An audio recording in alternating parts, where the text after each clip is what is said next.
Yes, people, welcome back to GNA TV. And welcome back to that Prem show. That Prem show that we've all been missing for a long time, is back. Back right here. Match day 12, week 12, some big games to go through. You can tune in with myself. Unfortunately, Ram is not available today. No Ram, but it is what it is. He couldn't make it. Couch Critic may join us soon as well. So stay tuned with myself. We'll be going through the games. We'll be talking about the reviewing the games and the games that are coming up as well. So make sure that you stay tuned. And before we move, let's cue that intro.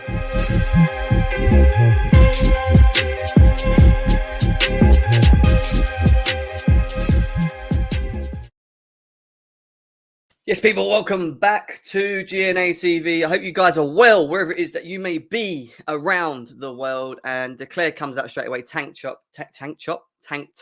Yes, I have got the tank top on. I've been gym. Okay, I went to the gym and then I came back. And I am on time, Chi. I am on time for you guys. I know how much you love this show. This is one show which gets us, say, slightly away from Chelsea. We still talk a lot of Chelsea, but it allows us to review the other games in the league. Couch Critic, my guy, is in the house as well. What are you saying?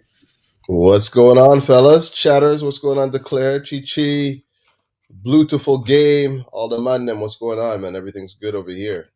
How are you, my man? You're looking fresh, bro. Looking fresh. Well, With you the know what shirt, it is, man. I got that work look going on, right? There's me in a vest and a blimmin' sleeveless jumper, and you in a blimmin' shirt. Do you know what I mean? It says it all, really. You've been doing a little calisthenics, man. Doing a little lifting. Yeah, a little bit. You know, it makes me feel good. I actually like doing it before I go do a stream. It just refreshes my mind, gets me like in the mood. You know, Get it's the blood nice going, little man. buzz. Do you know what I mean? But Oh, guys, we are going to be promoting Couch Critic's channel. If you don't know about it, Couch Critic has his own channel. It's his name, Couch Critic. Right. What I'm going to do continuously throughout this stream is I'm going to put the link in the chat for his channel. So if you click that link, that takes you to his channel. Go and follow him and let's get him to 200 subscribers, because later on, around, I think it's 7 in it, Couch. We're doing 7 o'clock tonight, yeah? 7 o'clock UK time, me and Couch do a once a week stream, and it's every Thursdays. Today's Thursday, which means after this, a bit later today, you'll see me and Couch again, but on Couch's channel. So go and subscribe to him. Make sure you do that. Like I said, I'm going to keep doing that as we go through. We've only got 11 to 12 people here at the moment. It will grow as we go along, so we will continue doing that. But Couch, no more international football, man, for the next 4 months, and we're back to the Prem. How does it feel, my man? How does it feel? Well, it feels great, especially because Canada's on the brink of qualifying for the World Cup. So, that's one thing. It was a good international break for me on that front. But yeah, it's great to get back to Premier League football. It's great to be, back seeing Chelsea play football as a squad again. And yeah, I'm excited. I'm looking forward to seeing, what we have in store for the Premier League and with Chelsea with the next coming fixtures that we talked about earlier. Yeah, do you know what? There's one thing I cannot stand, and it's international football. If people if I go on someone's channel and they're like, "Oh, let's talk about international football," you might as well not include me, because I don't know. Literally, I don't know. We've got 2 subs already. Beautiful game sub. Chi as a slub. Come on, I think he needs 18 more to get 200 subscribers. I know if you all subscribe to him over there, you'll catch us there later as well. And you can catch up on some of what he does over there. Completely different to the likes of myself and maybe Blue Lounge and other people. It's more, what would you say? It's more in depth, isn't it? We really go into depth. Yeah, we try and cover the game from the more tactical perspective, and we just talk break about it down, tactics, guys. So analyze if it. you like tactics and you like strategies and you like listening to us go into more detail about games, go over there, because that's what we do. You've got another sub there. Andre subbed now as well. So, good to see, guys. Good to see. Guys, thank you. Big up to everyone in the chat, though. Over 15 of you here already. I know people are slowly coming in. Please share on your socials. Let everyone know that we are live. We are 5 away ourselves from hitting 3.1k. We could do that today on this stream, but I can't do that without you guys sharing, liking the stream as well. It helps promote it and push it through the algorithms of YouTube as well. So please do your bit for GNA TV, as me and Couch are now going to go through the Prem week match week 12. It is as well. Let's get it up. Match week 12. And look, do you know what? Chelsea and Leicester are the first game, Wow. but I want to save it to last. I want to save that game to last because we talk a lot of Chelsea, Couch, and I think it would be better to go into more detail a bit later on, especially because of the community being quite a lot Chelsea anyway. So, guys, remember we haven't reviewed Leicester and Chelsea. We will do that at the end, but we will start with Newcastle and Brentford, Couch, and obviously Brentford, who were starting blindly at the beginning of the season, are Mm, now slowly deteriorating down the league. They're in 14th, and they've lost their last 4 games out of 5 with 12 points in 11 games. -1 goal difference, which they didn't have, which have actually sort of fallen into.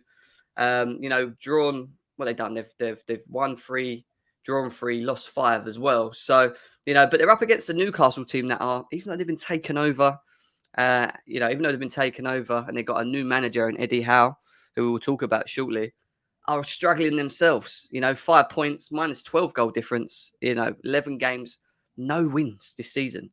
5 draws and 6 losses. I mean, bearing in rough. mind Newcastle are at home and Eddie Howe's now there, do you see a manager buzz coming back, or do you think Brentford will still have enough to get it done?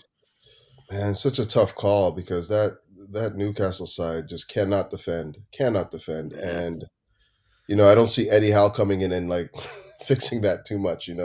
If anything, he's more of an offensive manager, a guy that can like, you know, get a team to play organized attacking football. But I don't know, man.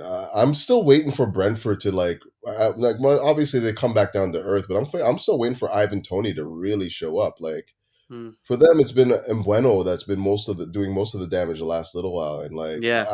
I thought Ivan Toney was going to have a fantastic season for them. Somewhere in between 10 to 15 goals, and I guess he can still achieve that, but like he hasn't really hit any real vein of form right now.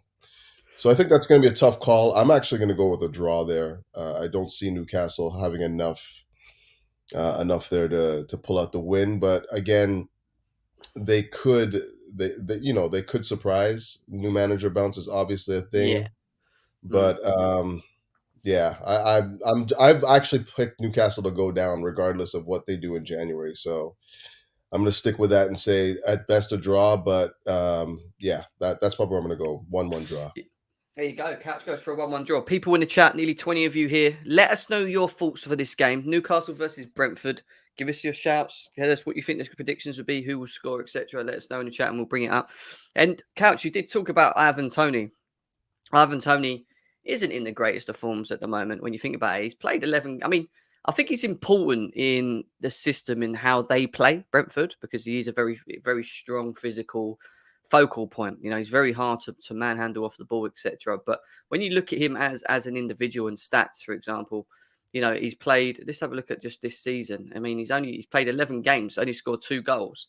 They've had Hmm. 5 losses and 3 wins. That's just not good enough, is it? 2 goals in 11 games for a striker that was in rich form in the chat. And I know the Championship and the Premier League are 2 different things, and players get found out. But I've watched a little bit of Ivan Toney, especially sort of at the beginning of the season, and I thought he was. I thought he was going to be a very good player. I actually thought he would score double digits goals this season. I thought he was like Same, going to, same. really rough it up a bit and stuff. So I don't know. He has shocked me, and he can change it. Don't get me wrong; it's still a long way to go. 11 appearances, 38 games in the season as well. Declared says perfect game for Brentford to bounce back. I can see them getting the win, is what Declared thinks as well. I mean, from my perspective, I think Brentford will bounce back. I just think Newcastle are in such a rut at the moment. They seem to just be struggling to really pick up any form. I know Eddie Howe could maybe get them to do that, but then I look at their team and even the Saint Maximans, Callum Wilson, who to be honest is carrying them slightly. They're not. They're not playing to their best. Their defense can't hold out. They've got Lascelles at the back, who, just be serious, was a decent defender a couple of seasons ago. Everyone was saying about him moving More to. than a couple, man. More than a couple. I'd say like maybe 4 or 5 seasons ago, he was somebody that you can say, wow, he's a good combative defender. But like now, he's nowhere to be found. And I think it just comes down to form for me. Like when you're at the bottom of the form table, like they've been so consistently, it's so hard to rally a team. Like it just becomes it's so hard. And then on top of that, you also have to like look at the way they play football, or they have been playing football. It's just so individualistic. There's no real structure in place there. It just seems like I mean, I know the new manager. He's worked with Wilson before. They might be able to strike up some more, you know, some more chemistry just with the Yeah, familiarity of the system and whatnot. But man, like I like Saint Maximin as a player, but he doesn't strike me as a system player. He doesn't strike me as a guy that functions well within a system. He's the kind of guy that you look at for individual brilliance, and he's delivered on a few occasions, but he doesn't yeah. really work well for the team, if you know what I mean. Yeah, I think, yeah, to be honest, in this one, I do think Brentford will bounce back. I mean, Matty K, big up to him. He says it's just Mitrovic with more pace, is what he calls Tony. Championship player. Simon's in the house as well. Big up to you as well, mate. Nice to see you over here as well. So, I mean, I'm going to go with a Brentford win. I do think they'll win, and I think it's going to be 2-1. I think it will be Mhm. very tight. I think Brentford will score. I actually think Newcastle will get an equaliser, but then I see Brentford nicking it at the end. But yeah, I'm going with a 2-1 Brentford. I do expect them to bounce back, and I just don't see how Newcastle if any game, when you think about it, this could be the game that really lights Newcastle up again. Beating Brentford and getting them going first game under Eddie Howe. That could happen, but Mhm. I just feel that this. No, I don't see it happening, mate. I do not see it happening. So I'm going to go over 2-1 on this one. In terms of the next game, Burnley and Palace. Obviously, Palace start with Palace. Palace are obviously away to Burnley Turf Moor. They're sitting in 10th, nice in middle of the table, 15 points, 2 wins and 3 draws. Haven't lost a game in 5 games. They've won 3, drawn 6, lost 2, and they're against the Burnley team who this a little bit mixed up at the moment. They've drawn 3, won 1, lost 1. -6 goal difference. Only won 1 game in their last 11, drawn 5 and lost 5. I mean, yeah, they're at home, and this is a kind of game where you can see Burnley maybe causing Palace problems. But Palace seem to be looking good, especially with Conor Gallagher in the team. So, Couch, what are you saying? Yeah, man. Big up to Conor Gallagher. Last 3 or 4 performances he's put in have been top shelf, and like he's looking like the type of guy that you want to see come back in the squad or Chelsea. Mainly because I think if you have like a successful loan, the Mm, next step for you is to come back into the squad, regardless of where you fit. Like you have to come back home and try and win your place in the Chelsea squad at that point. So I want to see him come back next year and see what he can do. Because after you have a successful loan, going on another loan doesn't really make a whole lot of sense to me. yeah, You've proven that you can play in the league. You've proven that you can be an integral member in the squad. Now you come back home and figure out what you can do within the Chelsea setup. But as far as yeah. Crystal Palace goes, let's take our hats off to Vieira. I didn't think that he had it in him, and he's actually had this team playing some pretty decent football. I mean, they don't have a bad squad, but like Mm, nobody expected them to be taking the results they've been taking the last little while. Yeah, I like even Christian Benteke has actually been pretty decent for them when you think of like what he's been able to do. Like not really necessarily scoring goals, but just being a presence up there, somebody to play off of, somebody yeah. to put the tax off of. He's been good that way for them. They do look like an organized side. I know Zaha still hasn't really hit his form yet, but if he ever comes into any sort of like form and fitness, that he can be dangerous for them as Well, there's well. Edouard, isn't there? Who's played 8 appearances, 3 goals. You look at Christian Yeah, he's Benteke, been doing 11 all right as appearances, well. Like two goals. he's come off the bench to do a lot of that damage though too, right? Like I think That's two of true. his That's true. I I think mean, two of his Zaha's got goals came off the bench late too in one game. So actually, but that Zaha's was his debut, if I'm not mistaken. It wasn't it?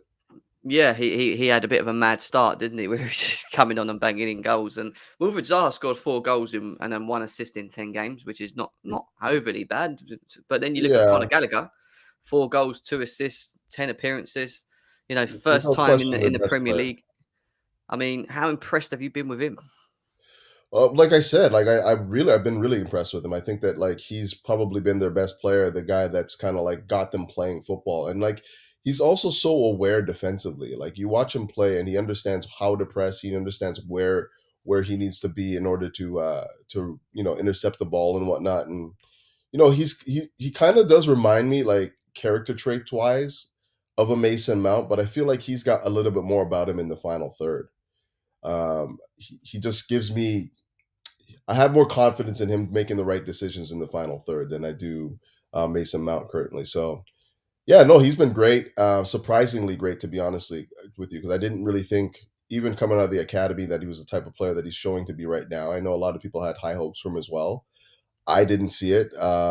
Even when he went on loan to West Brom, I really didn't see anything there that I was like, oh wow, this guy can come back and play for Yeah, Chelsea. But he just excelled, didn't he? now at Hmm. Crystal Palace, he looks a completely different player. I mean, he got his first cap for England, and he's looking like he can come back into the side and offer us something now. So long may it continue. Like he's a decent lad. He's got his head screwed on straight, and he loves football. You can tell just by his application on the pitch. Yeah, I'm happy for him just to be doing what he's doing, if that makes sense. Like, I don't really want to. Like, I know Chelsea fans are very like, yeah, next season we bring him back, and blah blah blah blah. But I just think you need to allow him to progress a bit more, do his thing, because I'm not saying it's a one-hit wonder, but you want him to, if we've got a very good midfield right now, and Ruben Loftus-Cheek has made it even harder in the way he's playing as well at the moment. I would just let him do what he's doing, play, keep his head down, progress. It only benefits us as Chelsea, in the longer run. I'm talking about, because eventually you won't have the Jorginhos, the Kantes, and some of the others around, because eventually they'll get old, they want to go back to their own country, whatever. Do you know what I mean? Like, they'll want to do other things, and I just think that we have to be patient. We can't always be like, oh, he's playing, we'll bring him back. He's got to Okay, play now. You know. but Jim, if he finished like if on his current trajectory, he's got 4 goals in 10 games, right? Hmm. He'll finish the season on his current form with in and around 12 to 13 goals. Yeah. However many assists, 8, 9 assists. He's got to come back home, man. Like that. That's the kind of production that we need in the side, man. As far It as is, I'm but at the concerned, same, like do you know what? I have no issue with that. But my thing is that he comes back when you play for Chelsea. The level that he's playing at the moment is very good. But when you come and play for Chelsea, you need to be playing at that next level continuously to be able to definitely. get in the squad. So I just think there's a lot more competition. There's a lot more um, opportunities to play because of us being in all competitions anyway. But I just think Mhm. that he's probably going to be more limited with his game time still, especially with the Jorginhos and the Kantes and the Loftus-Cheeks and all that. Stay Mason Mount, Havertz. Like, what do you do? Do you know what I mean? You can't just throw him in and ditch the players No, that we spent money on. So I'd I wait. That's what agree. I'm saying. I just think that there's an opportunity there if Sal Niguez goes back and we move somebody like Ross Barkley. There should be some games in there for him. If we stick with that five. I mean, I know there's talk of potentially Declan Rice. There's talk of potentially Chouameni, which would kind of throw a spammer in the works there. But like all things equal, I think Conor Gallagher coming back in the side and the likes of Saul Niguez and Ross Barkley going out would offer him enough opportunities. Maybe not as many as he would get on loan, but enough opportunities to at least mix it with the likes of Conte, Jorginho, Yeah. Kovacic, Ruben, and find some like squad building there. Like he doesn't necessarily have to come in and like just be a world beater. He's just got to come in and fit with the squad, understand what it means to be Chelsea again. So I just feel like when you have too many successful loans and you don't get back into the side, you kind of lose your connection with the club. Yeah, you do, but I do hear that. I do hear that, but at the same time, he's going to have to accept that he won't be playing as many games as he is at Palace, as long as he can accept that. And I think Chelsea have got more of an issue at the moment where they've got so many players that shouldn't just be on the books, and I think that's a problem. At the moment, because if they Absolutely. were not there, we could bring in the Gallaghers and that, and we'd be freed up, and they could mix with the team more. They would get in the team more because we wouldn't have deadwood players just hanging around, running down their contracts, which is what we've got at the moment. But big up to Bex, she said I could see him break into the team in a couple of years. Our current midfielders are primed to help us win now, and I think, to be honest, we've said it a number of times. I think our midfield is probably our strongest area at the moment. To bring him in now, 100%. I think it's a bit 100%. bit weird. Gem, I see Gallagher in the front three, which will be perfect after we ship Ziyech, Barkley, and Pulisic is what he feels. Yeah, Wow, but Pulisic, eh? we've got to do that. We have to. Until we do that, there's no point of us thinking of bringing back Gallagher. But guys, like I said, let's get the likes up. Smash the like button for GNA TV if you can. Um, Later on, like I kept saying, I am going to be on Couch Critic's channel. I want to get him to 200. What are you on to? 200 likes. We want to get you to, innit, Couch? Is it 200? We want to Yeah, get you on? man. 200 subscribers, right? We've already had 4 people already subscribed. We've got over 20 people in here. There's the link to Couch Critics channel. Go over there and follow him, because you will see me and him again later tonight at 7 p.m. UK time, breaking down Chelsea's past and present managers. And there's a couple of things that we're going to be going through, and we're going to be ranking them against each other pretty much. So make sure you don't miss that. So go and follow him over there. Subscribe to his channel. Please do that. Get Gallagher should be our new CAM next season. ZH off. VJ, I think we're rushing it, bro. I think that's the sign of rushing it. Big up to Matt. I haven't seen him in a while. Big up to Matt, ZVO Genius. Says big up Dennis and Jem. Big up to you, my guy. Nice to see you as well. But guys, like I keep saying, smash the likes. Let's get them up. Let's move on. I mean, I haven't given my thoughts in terms of the game. I just think Palace are going to beat Burnley. I think it's going to be tight, but I just think when you look at what Chelsea did to them, and we should have stuffed them about 3-4-0, to be honest. But I see in the form that they're in at the moment with Gallagher playing the way he is, Zaha doing his thing. I can see this being a 2-0 Palace win on this one. What are you saying, Couch? Who did you say was winning this one? Yeah, that sounds about right. 2-0 Palace. I really don't see Burnley posing much of a threat going forward. And yeah, I just think that Palace is in a good run of form. They got a lot of players in good form right now, like Conor Gallagher. And the one guy I'm missing from that side, and I'm wondering what his fitness is like, is that Eze guy. Like he was Oh, a he was nice little good. player for Injured, them. wasn't he? Yeah, he's a nice little player for them, but I haven't seen him all season, so I'm wondering if he's like seriously injured. But yeah, just back on topic, I do think that this is a game that Palace could show that they're on the uptick, and a 2-0 win sounds right to me. Yeah, I agree, 100%. Just quickly, just time and setting up. Just based on what we just said there for people to know what that link is, because there is over 30 people now. So yeah, go and click that link, guys. We're going to be streaming later on his channel. Let's move. Anyway, next game, Villa versus Brighton. And obviously, again, another sort of decline, we say, for Brighton. But a slow decline. They've drawn 4, only lost 1, 17 points. They're still hanging around where Man United are, same points as them. They've won 4, drawn 5, only lost 2 this season. They're up against the Villa team, who have been very poor. But they do have a new manager in town. A new manager in the name of Steven Gerrard. Who Liverpool's slipped great... on his fucking ass. Liverpool's greatest ever player, as many Liverpool fans say. 11 for Villa, they've had 11 games, 10 points, 5 losses, man. 5 losses in a row. That is bad. I didn't know how bad that was. -6 goal difference. They're sitting in 16th. They're not really looking good at the moment, but they are at home against Brighton. And if, new manager buzz, they've got a good squad, Villa, as well. Let's get this right. They're not a bad squad. They've got a good squad. What do you think of Steven Gerrard, Catch? Do you think he's going to come in and actually, it's not like he hasn't got the players, is he? Buendia, Danny Ings, Bailey as well. Like, they've got so many good players that they brought in as well. What do you see this Villa team doing?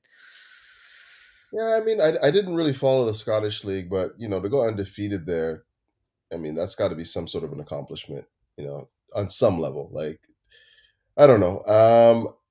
I don't really know much about his managerial style. Yeah, we'll see. I can't really comment on what he's going to be like in the Prem just because I haven't really seen what he can do.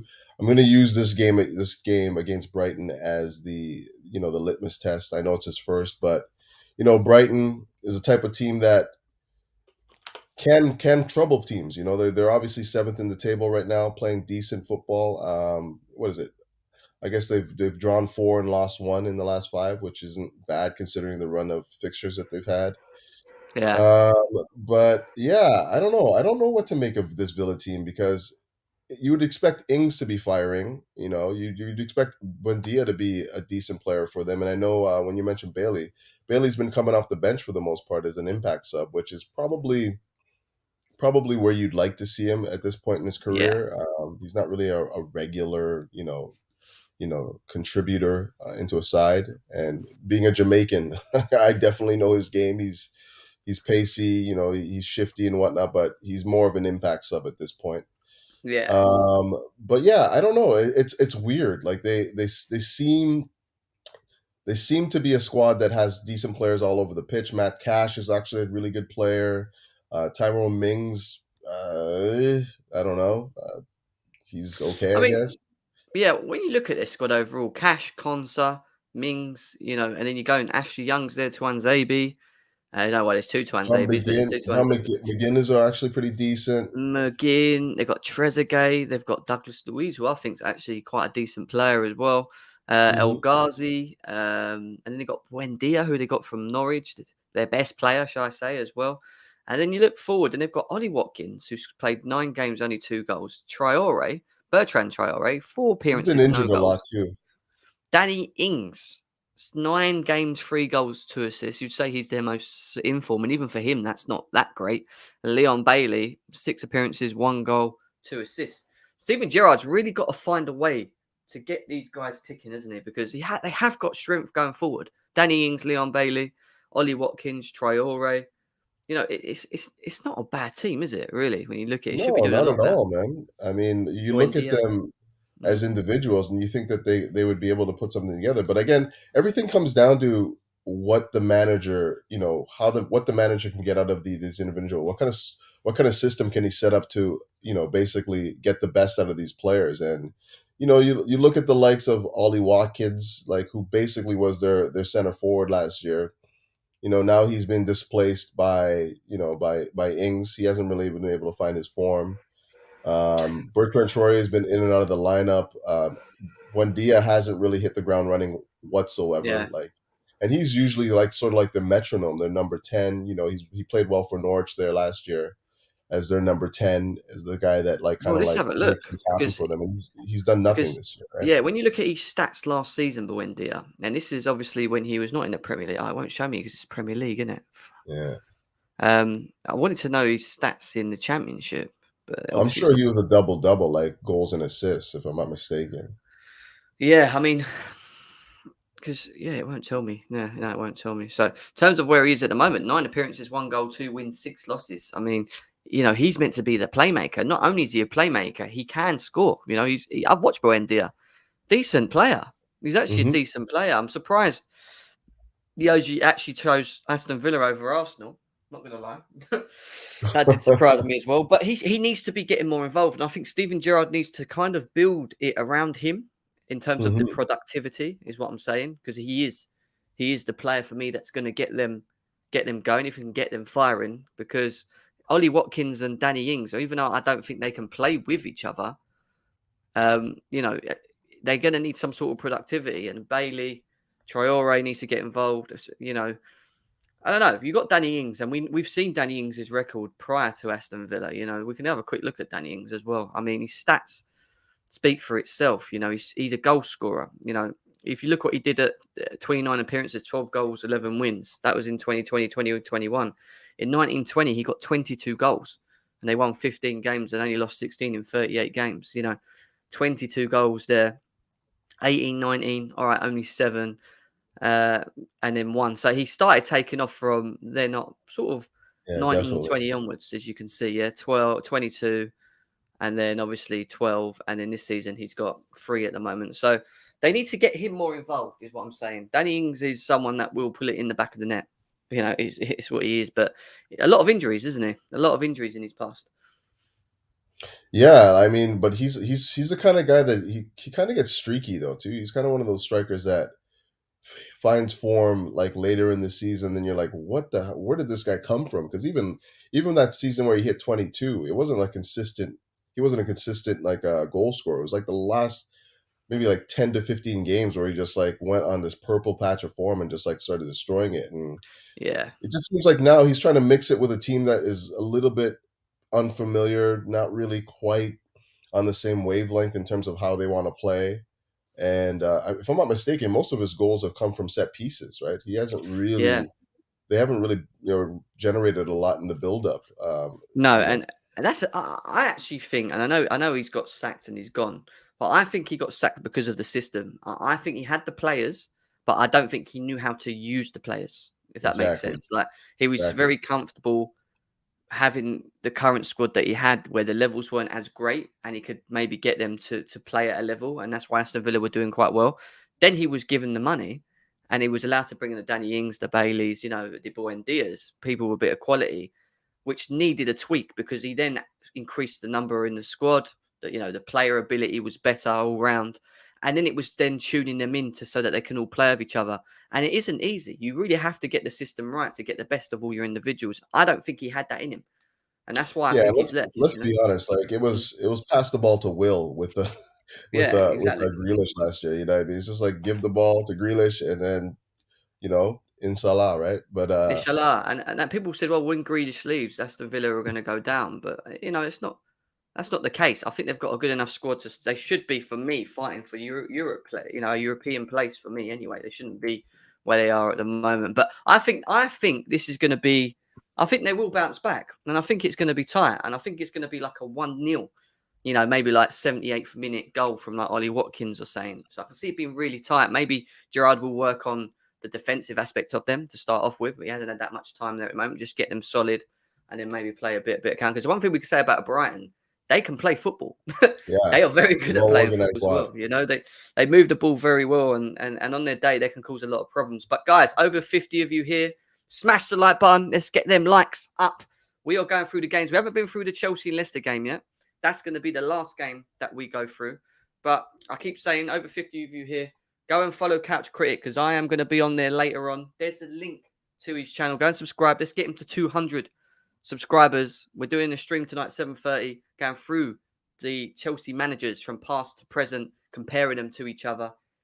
So you'll see both of us again a bit later on. So at 7:30, I think. Oh, sorry, 7 o'clock, 7 o'clock UK time. So make sure you go and Mhm. follow him over there, guys. And if you're new here, subscribe because we are 5 away. We are 5 away from 3.1k, guys. So if you are new and Oh, coming that's through, an easy get, subscribe. man. That's an easy get, man. Let's go, We should guys. be Get getting those that. likes up, man. Get those subs up, man. Let's Yeah, we go. should be getting that. But for me, I'm going Aston Villa 1-0. Couch, what are you going for? I don't know, man. I think Graham Potter, he's a good tactician, man. He's shown that he understands how to set up a team. And I don't think that Gerard, he hasn't, well, again, like I haven't seen him, what his setup's like, so I can't really comment, but I know what Graham Yeah. Potter's is. So I'm going to go with Brighton, man, 2-1 Brighton, Wow. just based on the fact that I understand what Graham Potter wants to do on the pitch, and it's usually an aesthetically appealing style of football. So yeah, I'm going to go Yeah. Brighton 2-1. 2-1. Big up to Aodeji. I hope I said that right. Big up to you, my guy. I hope you are well. Good to see you all in the chat. Let's move on from this. But guys, keep letting us know in the chat. What is your thoughts? I want your score predictions. I want you to let me know who you think will score. I want to know everything. Everything. Let's move on. Next game to review is Watford versus Manchester United. Watford at Vicarage Park are at home against a United team who are struggling for form. 3 losses, only 1 draw and 1 win. 17 points, 5 wins, 2 draws, 4 losses. Goal difference is only 2, which is really weird for Man United when you look at the quality they've got. And they're up against the Watford team, who, to be honest, at the beginning, I did call was going to get relegated. At the moment, they're a -7 goal difference, 10 points, 4 losses in their last 5 games, only 1 win. Yes, they're at home. They're both really bad in bad form, but surely Man United have got to beat Watford, didn't they, Couch? Well, I can't imagine the fallout if they can't get a result against Watford. Like it's got to be, that's where the gauntlet falls on the head of Ollie. Like I can't imagine him escaping this one. Watford in the form they're in, the amount of money that they spent in the off season, United, I mean, the players they brought in. If you can't beat a Watford, man, Watford, I'm Yeah, sorry.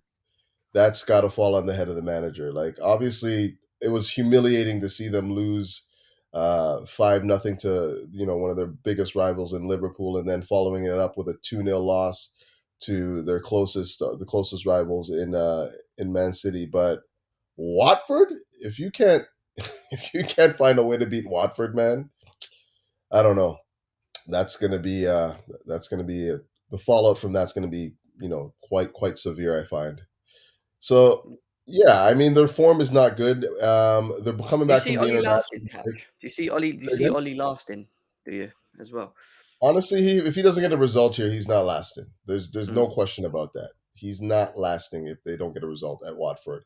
It'll be probably Carrick coming in as a steward, and then they'll probably look for somebody in the the new in the new season to come in because they Yeah, can't keep going like this. It just makes no sense. I mean, it's at this point the squad would have lost confidence in him, and with the likes of like who is it, Ronaldo. They can't even get Sancho on the pitch. They got dead money with what's his face, Martial, not can't get into the squad. Like it's But crazy. this is because I want to target certain individuals at Man United and just quickly chat about them. But Sure. Jadon Sancho at Borussia Dortmund was an individual that was when you look at what he was doing across Europe, when you compare him to all of the leagues at the point, was the best assister across all 5 league or 4 leagues. At Dortmund, he was as well. How can you bring a player of that quality over who's played 8 games and had 0 assists and not get the best out of someone that is that good? People would say, yeah, but it's the German league, it's German tax, this, that, and the other. This guy used to play in the Premier League. He was playing for, he played a bit for Man City before he left, and I don't know, like, is Jadon Sancho overrated?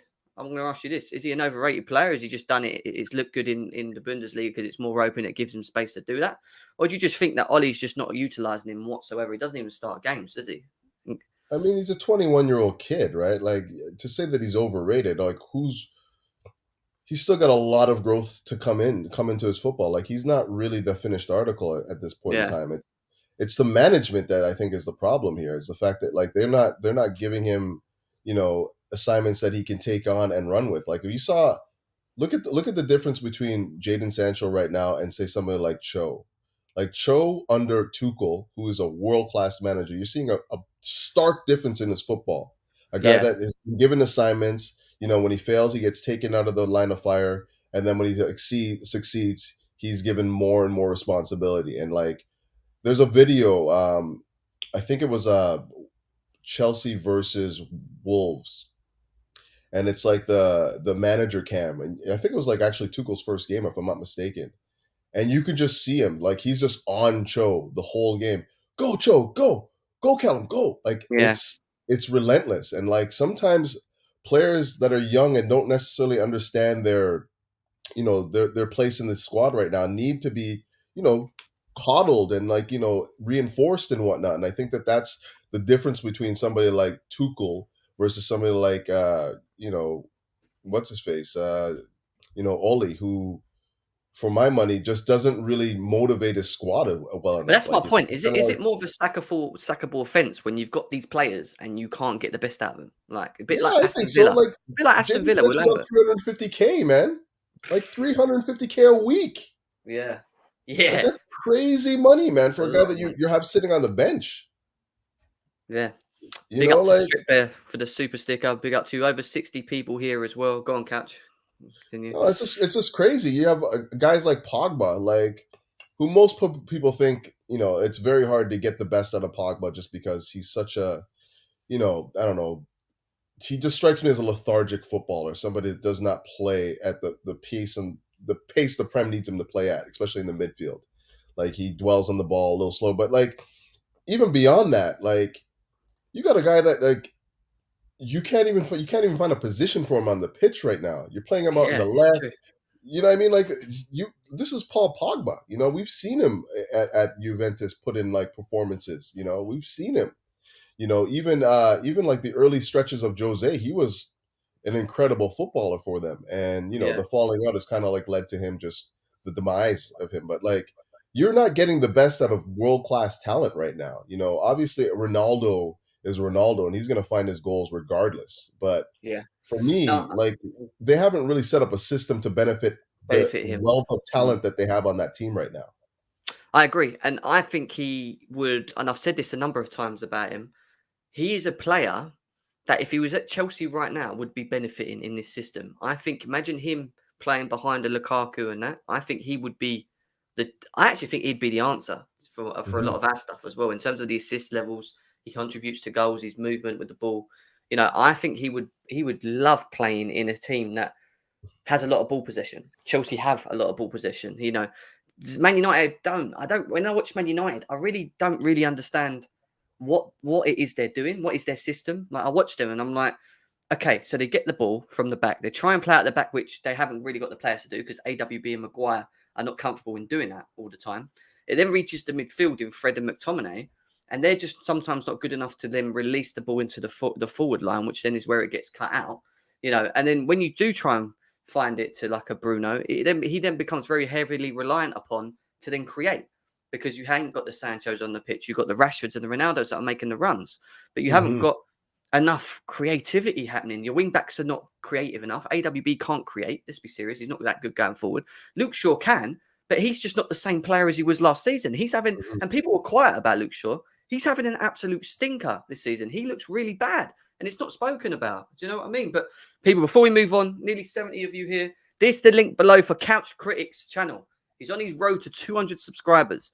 Now, please go over there and subscribe to him. Me and him are doing a thing once a week, every Thursday.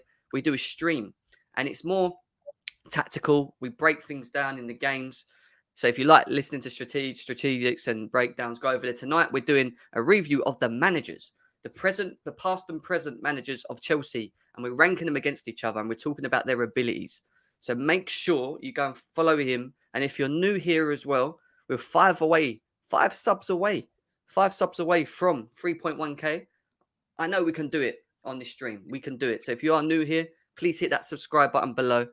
And yeah, I know. Look, listen. If they can't beat Watford, then they're done for me. Like Ollie's done, shall I say? For me, there's no way in hell. I mean, Rashford's back in the team now as well, and he will slowly start banging in the goals. He's only played 4 games and he's already scored 2 goals. I think Rashford's really important for Man United. But Cristiano Ronaldo, just quickly before we move on, obviously he's scored. Oh, don't show me the stats, man. I don't need to see these stats, man. Yeah, do you know what I mean? I didn't want to see that stat. I want to see this stat. in 8 appearances, he has scored 4 goals. They've won 3, lost 4. Now, some people saying that he, in many ways, is affecting the system. Like having him on the pitch actually is an issue for Man United because of his work ethic, because he doesn't track back. He's very lazy. That he waits for the ball to come to him. But he's that good, isn't he, to just allow to do that? The issue that they have is that I think in the system that they play, they need all 11 players to do what they need to do. Do you know what I mean? Like all work as a team to get it done. I don't think Ronaldo does that. And do you think he's affecting the system of Manchester United's at the moment? Is it a fair criticism? I mean, the funny thing is, and I know that like he doesn't necessarily play, or he doesn't really necessarily coach the sort of like United way, the all-out attacking way that Fergie brought to them, but yeah, and what they want to see return, which is why they bought the players that they've brought in. But at the same time, I think Antonio Conte would have been perfect for these guys, just because he knows how to set up a system where one player can just be, free roll, do what you need to do. We don't necessarily need you to like be, we don't need an all 11 man defense. We need one guy to just like have his own way, do his own thing, like Hazard did for us, like Lukaku did for Inter and whatnot. And he can still devise a system where, with the remaining 9 outfield players, they're still pretty compact and solid. And then, essentially, yes, like we say about Lukaku, right? Yeah, but, to a degree, yeah. Yeah, so I just think that like Conte would have given them the structure to allow for Cristiano Ronaldo to flourish. Yeah. I mean, if that's the ammo to get him backfiring, get him, to be the talismanic figure that he can be, then I think somebody like Conte would probably have been the guy to get the other pieces working in behind him. But alas, he's at Tottenham now, so what are you going to do? I do understand that the partnership that they forged with Ronaldo's forged with Bruno Fernandes is very good. Yeah, is it's a very problem good. once it gets without going. question. They definitely have chemistry, and like they're on that same sort of like wavelength, and they're always looking for each other. But at the same time, that same sort of system kind of takes the others out of the game as well, too, right? Like, I don't know if you watch Greenwood a lot, but Greenwood to me is not really a system player or a team player. He's the kind of guy He's that a like goal goes scorer, on though. I think he's one of the runs. best goal scorers in front of goal. Without When you think question. about the back of the Without net, he's question. the one for me. Without question, one of their best finishers, goal scorers, but like doesn't really work for the team. You know what I mean? He's the kind of guy that like likes to go on individual runs, he doesn't really have his head up and look for teammates a lot of the time. So I think that's been a problem for him integrating with the likes of Ronaldo and Fernandes as well, just because they both like to have the ball as well, right? So Yeah. it's a bit of a conundrum. He definitely threw like a bit of like a monkey wrench into the positive somewhat positive play that you saw last year where they finished second, because now they have to reconfigure their whole style of play to fit Ronaldo in, and I don't know if they have the pieces assembled around him that make it so that he can just play that free role. Yeah, no, I hear that. I'm going to go with a 2-0 Man United on this one. I don't think they will absolutely destroy them, but I just don't see where Watford get goals. They rely on Sarr too much to do the work, and I struggle to see where they can even hurt this Man. Even though as bad as Man United have been, I just struggle to see how they hurt a Man United team, especially with the quality that they have or they possess. But yeah, 2-0 for me. What are you saying, Couch? Yeah, Ronaldo and Inshallah, man. That's a 2-0. 2-0. We've got Johnny here as well. What's going on, Minerals? Yeah, big up, Jim. Big up, Crouch. How you doing? You all good? Good, man. What you all saying? Good, mate. All good. All good. Yeah, all lively in that. We're all good. All good. Well, Hopefully United do business against Watford, so we can have Ollie at the wheel at the bridge. Yeah, that's what we want, isn't it? I mean, we haven't spoke about Chelsea Leicester yet, guys. I know there's still over 75 here. Don't think you've missed out on that. We're doing that last, so Leicester and Chelsea will be the last game that we review. But in terms of this one, Johnny, if he loses this, he's got to be gone, isn't he? Because Watford are not great. Yeah, I mean, by the sounds of it, he's going to go. But personally, I think it's a bit of a risk for United if they do let him go, because at the end of the day, he's proved he can get top four, and there's no reason with the squad he's got a better squad that he can get top four again, and then maybe they can look to get a new manager in the summer. Do you know what I mean?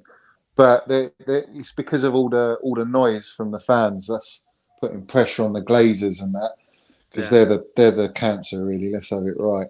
I think United should be winning this game, really. I know it's Ranieri. Is it Ranieri? Yeah. They should be winning this game. I think if they lose, then it's down to the players just not playing for Ollie completely. That's the only way I see it. I agree. We're going to move on swiftly because we've still got a couple of games to fly through. Wolves and West Ham. Well, that is an interesting one for me. Obviously, Wolves are at home. West Ham are sitting in third. 4 wins out of their last 5 games. Only lost 1 game. 23 points. They've won 7, drawn 2, lost 2 as well, in great form. And they're up against the Wolves team, which we've got to bear in mind. We're on a bit of a decline and now sort of bouncing back. All right, they lost their last game, but 1-3, drawn 1, lost 1, 16 points as well. A win could push them right up above Man United if they lost, and Brighton, to be fair, as well. So, I mean, Couch, this could be quite a tricky one, isn't it, this game? Because it could go anyway, really. I know West Ham are in good form, but Wolves are starting to play like Wolves again. Do you not agree?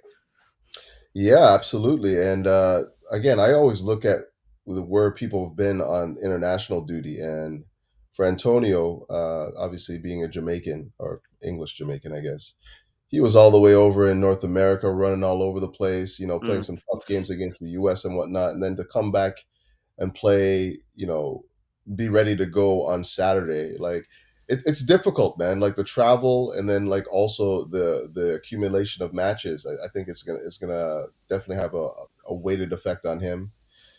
And yeah, like this, you never want to see the international break when you're in great form, and West Ham is kind of like in that position right now where they had like 4 straight wins and a very big win against Liverpool. And you just want to see them keep going, and like sending them all over the world and stuff like that.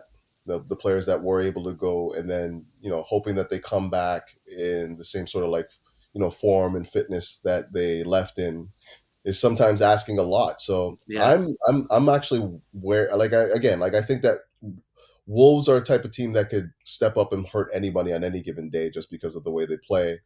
And the types of players that they have, they love to hit you on the counter and whatnot. If you slip up, they can punish you. So I think that this is going to be a difficult game, just given the fact that we don't know what Wolves team is going to show up. And at the same time, we don't necessarily know what kind of West Ham team is going to be, but we're going to see after the international break with everyone going away and whatnot, the Sucheks and, all those guys, Declan Rice. So it's going to be interesting. I'm going to say, before we go too in depth, I'm going to say it's going to be a 1-1. Just because I think that the Wolves have the minerals. Johnny, I'm stealing your quote. I'm just going to borrow it for a second. Yeah, let's have it. I think they have the minerals to get a result there. And then, I'm going to go with a 1-1. Fair enough. I think that's a fair shout, to be fair. But I want to pose something different to you, Johnny. Obviously, we look at this West Ham team and they are firing up front. Obviously, Ben Rama's scored 3 goals and 3 assists. Bowen's got 2 goals and 4 assists. They've got a couple of goals from Fornals as well. Souček, Declan Rice is even getting involved. But this guy, Mikel Antonio, I mean, 6. What was his? Let's have a quick look. I think he's scored. He's played 10 games, 6 goals. 6 goals in 10 games. He's on some mad form, and obviously scored for Jamaica as well. That rocket, didn't he?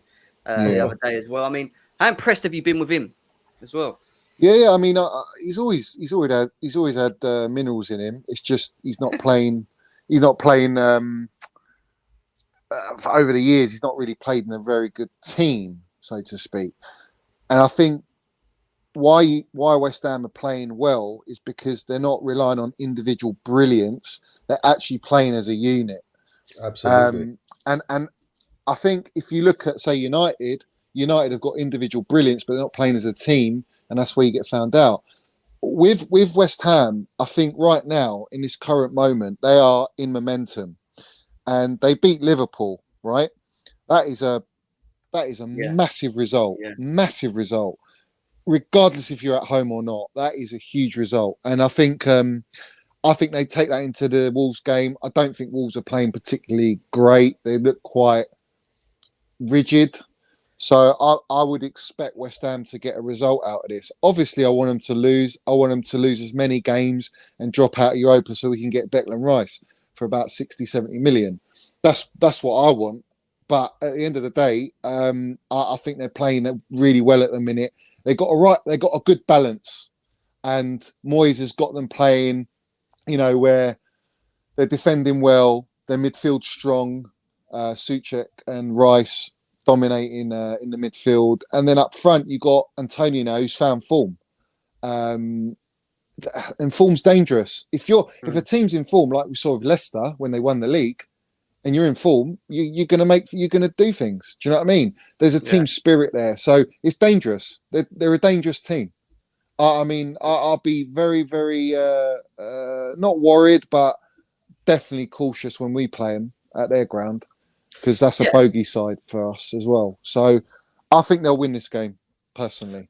No, I hear that. And before we move on, we might as well talk about him, because there has been a lot of speak about him and Tchouameni coming to Chelsea. He is on great form. He is. Yes. And I have no issue with Declan Rice, the player. I think he's doing very well. The way he plays the game, the Premier League experience, he's their best player. But the one thing I keep stressing is that he is their best player. And West Ham, he's on contract to 2025.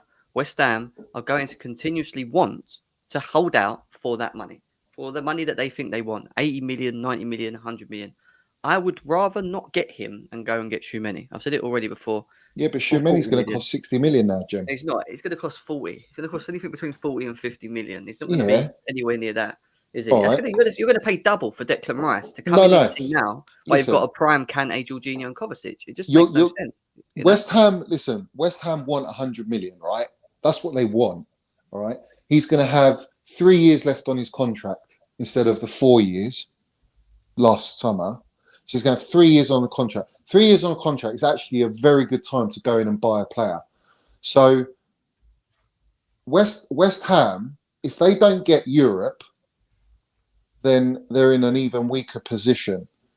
If they don't get Europe, Do you think that they rely on Europe, though? You think that they rely on Europe, though? Yeah, because what Europe does is it allows them to get the funds to then build again on the team and say to Declan Rice, look, you're our captain. We want to buy this player, that player. We want to actually challenge and try and get in Champions League and take the next step, because they're building. So that will be more of an enticing proposal for Rice. If they don't qualify for Europe and they fail in Europe, and they will have a blip this season, right? When that blip comes, that's the time where I feel Chelsea in the summer, I don't feel that West Ham can warrant asking for 100 million on a 3-year contract when they're not even in Europe. If they're in Europe and he's on a 3-year contract, I reckon you could probably get him for about 80 million. All right, you're a bit closer. A lot of money. It is, but I've heard Tchouameni will cost between 50 and 60 million. All right. Wow. And if Tchouameni has a great season, and wins a title with Monaco and they're in Champions League football, they're going to be reluctant to let him go. So it's going to be an even harder one to entice him away. So you're going to have to pay a little bit more. Now, in my opinion, I would rather spend the money on Declan Rice, who's only, 22? Yeah. He's played a shitload of minutes in the Premier League at a high level. He's an England international starter. For me, he slots right into Chelsea Football Club like a glove. He does, but my issue is you've still got a Prime, Kante, Jorginho, and Kovacic. So what? Yeah, but Kante's getting older. Yeah, he's more injured. Look, Johnny, Jorginho might go. If we get rid of one of them three, cool. But if we keep them free and we go and spend 80 million on Declan Rice, who has to start for that figure, then you're having to bench or you're having to change your system. Do you get what I mean? So it's what I'm saying is if we're not going to get rid of them this summer coming and we go and get a Shoemini because we know that, all right, it costs us 40, 50, whatever million to bring him in, at least he might then be happy just to mix with the current players we got for now. And look, he's one for the future. Declan Rice can still come a bit later. Doesn't mean we have to rush to get him now. That's my point. But I think United will pounce. Personally, I think Manchester United will pounce on Declan Rice. They need him. I really like him. I've always liked him as a player. I like his attitude. I like his mentality. I like that he's come from our academy. He ticks all the boxes. The chemistry he'll have with Mason Mount and the club itself is there. That's what you want. You just want the Mason Mount and Declan It's Rice. not even that. I just think that's a bonus. That's an added cherry on the top. Yeah. Because chemistry is very important, and it brings me to this with Lukaku and other teams and strikers. You can have 5 top strikers in the world, right? But you just picking any one of those 5 doesn't necessarily mean that they've got the chemistry to work in your team, in your club, right? Right. It's still a risk. That's a very difficult thing to discern as well. Like what kind of chemistry you're going to get when you buy, right? So with Rice, you get that with Mount straight away. Well, that even goes with the likes of Declan Rice too, like the chemistry on the pitch. Yeah. We don't know if that's going to be there either, right? So it's a big investment. I just think that, I agree with you. I think that he'd be a beautiful fit in this Chelsea midfield if we just look at it from the perspective of what he offers. Like if we lose Jorginho, I think we're going to need another leader on that midfield. I hear it then. I do hear that. Right? Yeah. And he is a leader. He can bring that quality. We know that. But Zed, I'm looking at some of the chats because we've got Zevio saying Rice ain't it, bro. Shoemini provides so much more. Just because Rice is British doesn't mean we jump. Mary's saying he's not what Chelsea need. We might want him, but we don't need him. Maybe at the moment. Shoemini might be a Bakayoko, bro. Well, Rice is a top player, but there's one thing, right? Watching a player in the French league and watching a player perform in and out, week in and week out, actually carrying to a point a club that is nowhere near a top 4, top 6 club, really, West Ham. If you look at their squad and their team, yeah. I think that squad's pretty decent, actually. It's okay, it's not a bad squad, is it? It's not. If you look at Everton under Ancelotti, for example, they've got a better squad than West Ham. You think so? Yeah, I do. Yeah, I think they do. I think Zuchek. They're good players, but what I'm saying is Rice elevates West Ham to where they are. What he brings to the game is the damn minerals. Like what Sportswise said here is 100 million.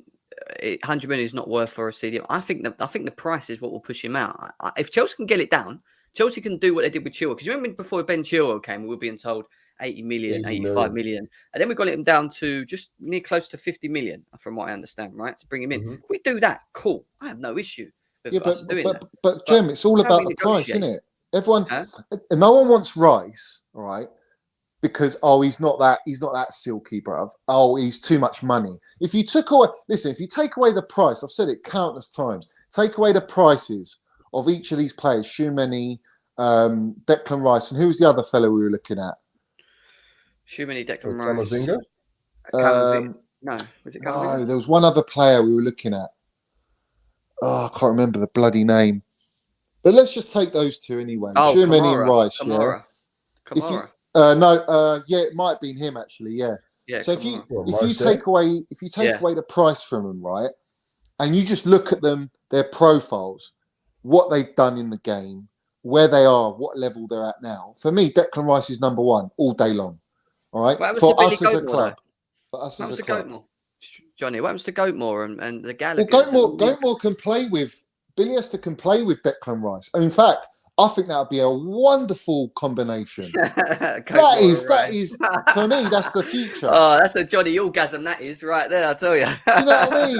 Billy Esther with Rice would be. I mean, I'm telling you, you've got everything in your locker there. You got defensive attributes. You got speed. You got passing. You got progressiveness. You got final balls. You got goals. I mean, yeah, no. I hear that. I do hear that. Let's move on because we can sit here and talk all day about this. We've got 115 people here, guys. Go and follow Couch Critic, guys. This Couch Critics is his YouTube channel. We're doing a stream later on where we'll be ranking the past and present Chelsea managers. Me and Couch do a stream every Thursday, actually, which is a bit more tactical. We delve into it a bit make more. sure Mount gets his 8 out of 10, yeah? His 8 out of 10. And no, this is a manager. Tonight we're doing at 7 o'clock UK time, we're doing a manager sort of a review of the past and present managers that Chelsea have, compare them against each other and stuff. So 7 p.m. tonight, go and click that link. Go there now, subscribe, come back. And if you're new here, subscribe because we're 5 away from 3.1k, man. So let's get us to 3.1k on this stream, guys. I'm going for a Wolves and West Ham. I'm going for a draw, 1-1. Draw, really? Yeah, 1-1 as well. What did you say, Johnny? What was your? I said West Ham. I think 2-1. Okay, fair enough.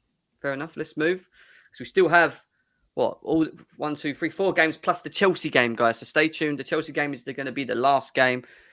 Quickly, we'll fly through this Norwich and Southampton game. Obviously, Norwich are rock bottom. There was talks about Frank Lampard maybe going in. Now it's been sort of pushed away. But obviously, 1 win, 2 losses, 2 draws, 5 points, minus 21 goal difference. They look bad. Southampton, 14 points, 3 wins, 1 loss, 1 draw. Obviously, Southampton are away. It doesn't really matter. But Couch, who are you going for, man, on this one? Yeah. It's like a dead rubber game, man. Like, it is, isn't it?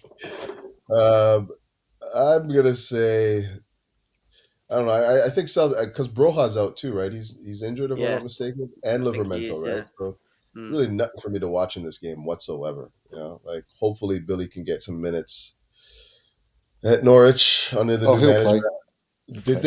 Did they talk about it? I'm not sure. Did they? I think the manager there was talking about Billy getting minutes, if I'm not mistaken, right? Yeah, he should do anyway. He's been out, hasn't he, for a little while? He's their best player, isn't he? He's got to play. He's their best player. He's got minerals, isn't he? There was supposed to be there was talk about a row with him and Cantwell, training ground or something like that. They had like maybe. I don't really care, to be honest, but yeah, no, I hear you. I'm the same. This is a tough one to call. I'm just gonna say Southampton 1-0. I don't know. Like Norwich struggle to win games. You know, I know didn't they win their last one though? If I'm not mistaken. They won their last game, right, Norwich? Let's have a look. Southampton? Yeah, they've won their last 2 games. Norwich have won their last one. Yeah, they did. They won their last game. Manager bounce, No manager bounce. But yeah, it's that's an ugly little game. I'm gonna go 1-0 Southampton. I'm going to go over 2-0 Southampton. I ain't got much to say about it. Our boy Livermento, who got a buyback clause on, is looking good. Chelsea should keep an eye on that. I mean, Johnny, Billy Goatmore versus Livermento. Who are you going for?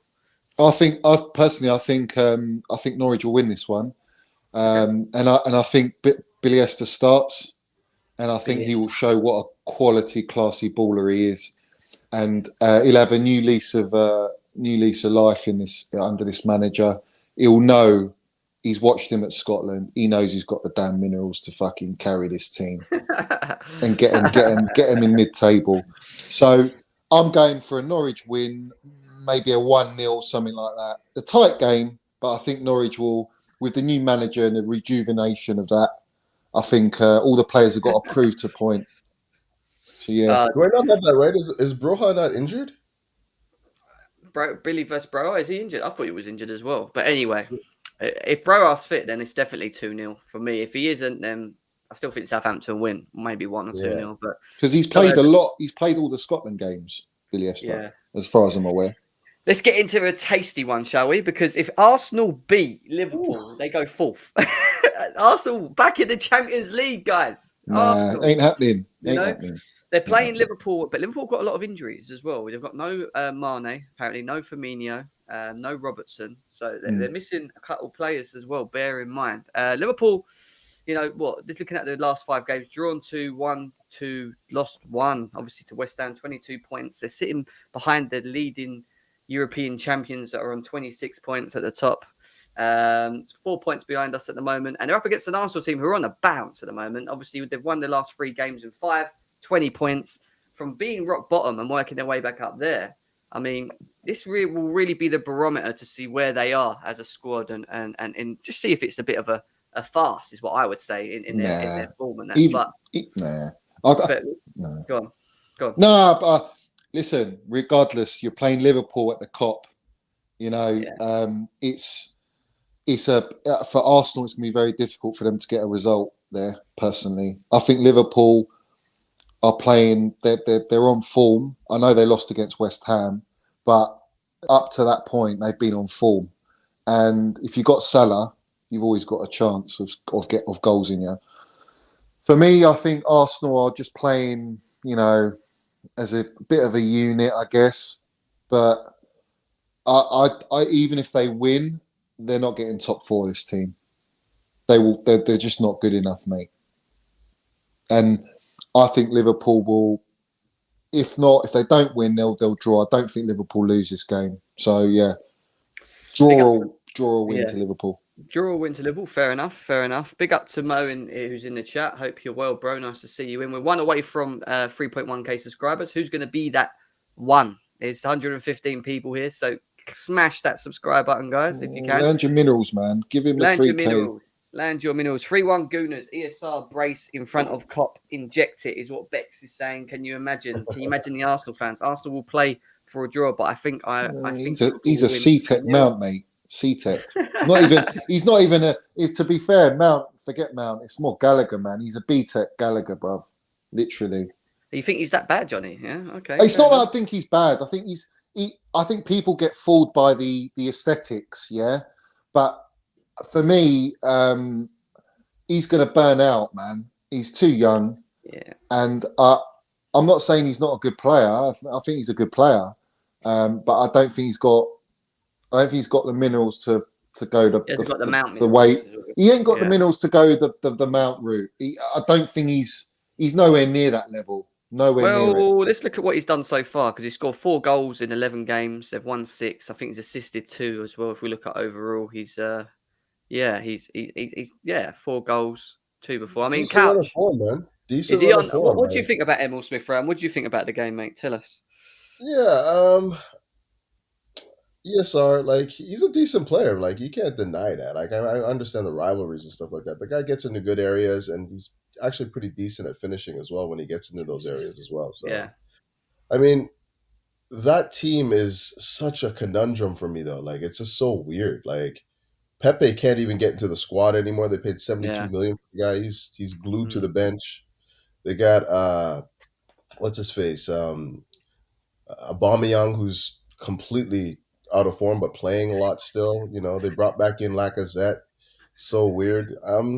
But they're finding form. Like, I think they're on an unbeaten run, if I'm not mistaken, of like maybe 8 or 9 games or something like that, where they've kind of taken results. And it's unexpected because nobody thought that Arteta and this Arsenal team would be able to go on a run like this. It's out of the blue, and they're finding good performances from the likes of who's that guy? Has the team been kind for him though? Have they played some sort of low? They've played strong teams. It looks like it. Like that. There's that guy. What's his name there? That came in, Tavares. He looks pretty decent, man, in that midfield. He moves the ball quite well, and he's quite the Congo. No, it's Nuno Tavares, I think his name is. Tavares. All right, this guy here, 7 appearances, 2 clean sheets. Yeah, and they've also got, what's his name? The right back. What's Tomiyasu? Tomiyasu. Yeah, as well. They've definitely improved, haven't they? In them areas, you'd have to say. From and like people all scoffed at the Ben White signing and like the Ramsdale, and Ramsdale's been fantastic for these guys, man. more so than going forward, they've been very good defensively, and I think that's why they're getting the results they're getting. Because they're playing a bit more as a unit, a little bit more. Absolutely. And when you can defend, if you can keep clean sheets and defend, you give yourself a chance. So I don't think it's going to be as cut and dry because, like you said, that Liverpool midfield is a bit of a bomb site right now. They just don't have anyone fit, and defensively they haven't really been good this year. You saw what West Ham did with them, just carved them open time and time again on the counter. So I don't know. I'm not as gung ho as some. I saw like a 3-0 in the chat, something like that. I'm thinking that this informed Arsenal side will pose problems because of how they play well defensively right now. But they got Van Dijk, man. He's not great. He hasn't been great though. He hasn't really been great though. I know, but in these big games, big players, Alisson in goal. Like I said, if it was Arsenal at home, then maybe you could see Arsenal winning the game. But away at Liverpool, it's a very tough ground. You saw us 10 men and draw against them, and they were relentless. But we should have won that game, though, too. We had opportunities. Yeah, but we're levels above Arsenal, aren't we? We're levels above Arsenal. So we're a different we're a different breed, man, compared to them lot. So asking them to go, even with their current form, to go to Liverpool and win is a big ask for me. I can't see it. No, I hear you. I'd probably go a 1-0 Liverpool, but I don't think it's going to be as cut and dry. Can't lace Krusty's boots. Listen, there's many people that can lace Krusty's boots, so I'm not going to get into that. Let's get to 60 likes, guys. Please smash the like button. Go and follow Couch Critic as well. There's a link to his. I've just put in the chat the link to his channel. We're going to do a stream later on tonight. We do it once a week on Thursdays. Get involved on that one because it is a very good stream that we're doing over there tonight. So make sure. Big up to JJ Bridge, Strip Bear as well. She says, just want to say, see AFTV happy. Their tears helps me sleep. Yeah, it's just a comedy club. Let's be serious on it. But in terms of the game, I think it's going to be a lot tighter than what we think. I don't think they'll just absolutely tarnish Arsenal. I think Arsenal are going to go there with a lot of confidence and have a go. Why not? They're fifth. They're only 2 points behind Liverpool. They're on good form. But this Liverpool team you can get at this Liverpool team. That's the one thing I would say. If you can mark Salah out the game and stop Trent, I would say, from assisting or being involved in the game and target that right area. I keep saying it. Target that right area where he doesn't like defending and getting back. I keep saying it. Then they've always got a chance because Aubameyang can get a goal. ESR can get a goal. They've got a good enough team to hurt them. But are they going to do that? I think the problem is they just don't score enough goals, Arsenal, right? Like they don't really score enough. And Liverpool's going to score. Like they're definitely not going to clean sheet them at home. You need at least a 2-0 lead against Liverpool. You need to score at least 2, and I just don't think they're going to be able to do that. I'm going to go with I'm saying 1-0 still. Yeah, Liverpool. I think there's going to be goals. I think it's going to be a 3-2 Liverpool. 3-2. Yeah, I think it's going to be. You think it's going to be that open, Jem? I think it's going to be open. I think they're going to go for it, and I think it's going to. I don't think it will be at the beginning, but as soon as that goal goes in, then I think you'll see that they'll change their systems. I think the first goal's very, very pivotal. So if Liverpool get the first goal, I think they'll take the game quite a lot easily. If Arsenal score the first goal, you'll see them go sort of very defensive and try and hit Liverpool on the break and let them have possession and tire out. Yeah. That's the way it will go. It's one of those ones. But I personally, I think what's his name, Trent and Salah are their most. Robertson as well. Don't get me wrong, but without Mane on the left, I don't think they're as threatening. So for me, you're going to have Jota, Salah. Is Origi even fit? I thought he was injured. Well, I don't even know. I wouldn't even know with Origi because he doesn't really feature much anyway, does he? He's just. I know, but that's all they've got. If they ain't got Firmino and Mane. Well, apparently Firmino and Mane. I've been told yesterday that Firmino and Mane are injured. Or out. So Mane is still waiting on. Robertson's out. And then they've just got. Yeah. So I mean. Yeah. So you play Jota, Origi, and Salah. That's your only option. This is what I'm saying. Liverpool's squad's thin. It's a thin squad. For sure. Definitely. So this is where, if Arsenal are going to beat Liverpool, it's their best opportunity to beat them. Yeah, but he's But just I so don't think they've got the pragmatic as a minerals man. to beat him. I just don't think they've got it. Yeah. Have any of you guys see like Arteta look to like just put the gas pedal down and just go at teams? Like he's so pragmatic. He just sits back, like that's basically why he's been able to be successful last while. They're not really Because he's scared, that mate. great. He's scared. They're not really that great going forward though either though. Like Aubameyang doesn't really score. Their 72 million pound winger doesn't score. This team is more about like keeping clean sheets and like trying to be defensive than they are about trying to be Arsenal, which is supposed to be attack, right? So Yeah. I don't know. I don't see it. Obviously, we want Liverpool. Personally, I would want a draw. I think a draw is a good result.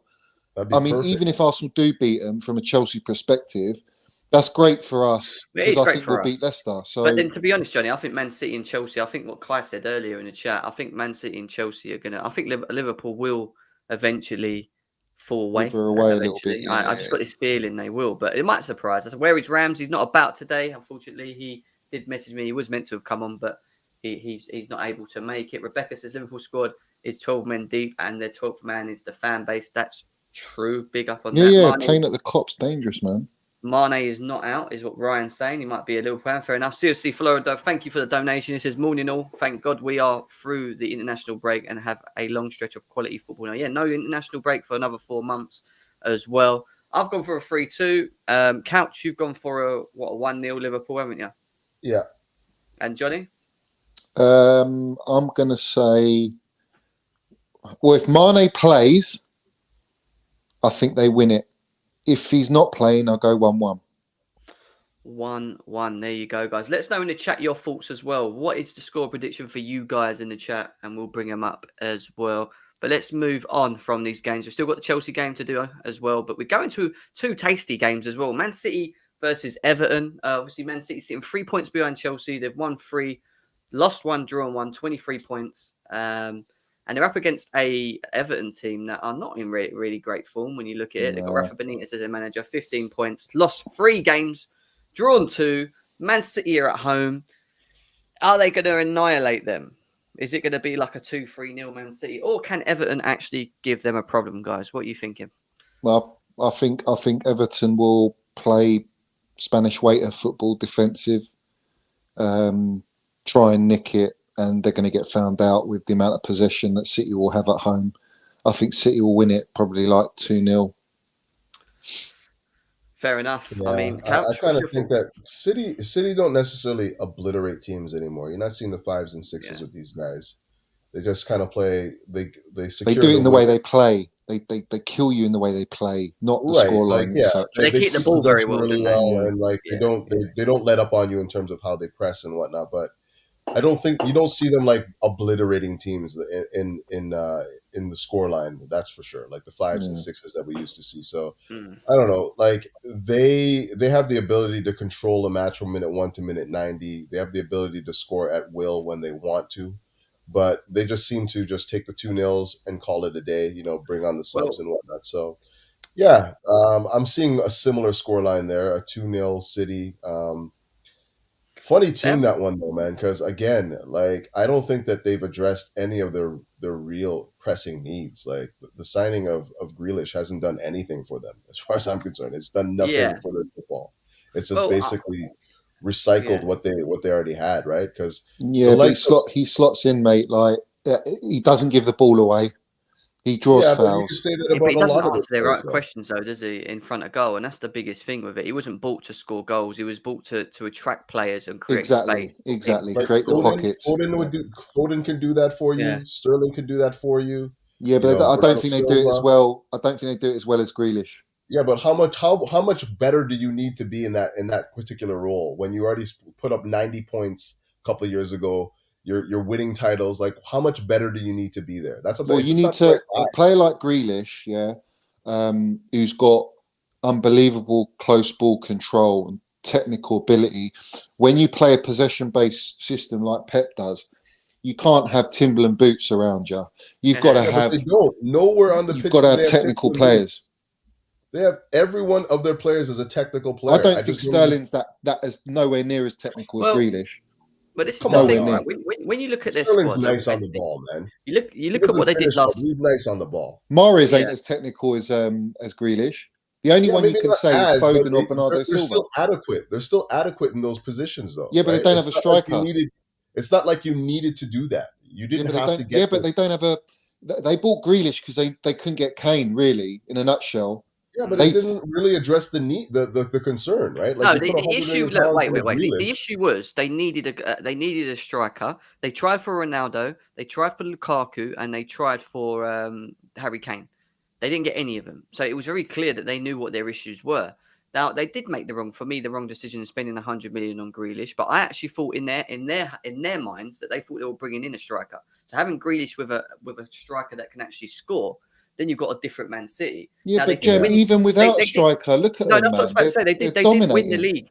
They did win the league last season just because of the goal contributions across the team, and that does help. Don't get me wrong, but when you look at them now, right, and you look at what from KDB on, he's played 8 games, 2 goals. Silva's got 3 goals.